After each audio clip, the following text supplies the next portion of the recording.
Dito na kami sa Billings. So, nag-drop by muna kami dito sa Bella Asian Market. May mga bibilin muna kaming mga Asian food at mayroon din pinasuyo yung co-teacher namin na Pinay. So, ayan. Nag-drive ako almost 5 hours din. Kaya naman. Sanay na. Billings. So, we are here again for our regional convention. 3 days yon sa mga saksi ni Jehovah, Jehovah's Witnesses. Asian store. Dito na, dami. Oh, what do you want? Oh, this is like poche. Oh, we have a lot of Asian products. Oh, let's get pancit canto. Your favorite. Original. Wala yung sweet and spicy. Come on, Dad. No, let's just get. Oh, I love these ones. What are these?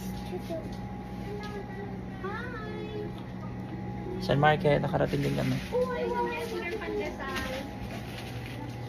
Mas malayo yung pinakamalapit namin Asian Market. Dito na. Meron din doon sa 2 hours away ata sa amin, pero ano lang, limited lang.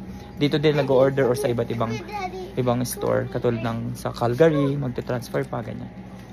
Or I mean magko-cross pa. Look. I have it. What's that? Oh yeah, you can get one. Like choco stick. Mommy, Tingnan nyo to, oh. Fermented santol. Tatry ko kaya? Te, masarap tong ano mo, santol? Try ko kaya? Magkano to? Parang 12. Santol. Parang gusto ko itry. Dami talagang pwedeng bilhin dito. Malapit lang sana kami. Ayan, oh.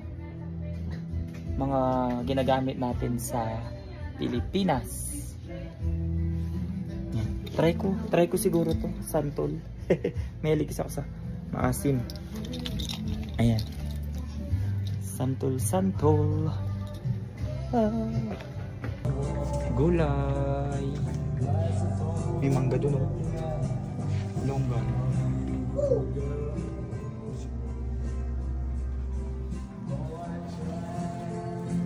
Dito lang yan sa Billings, Isabela Asian Market.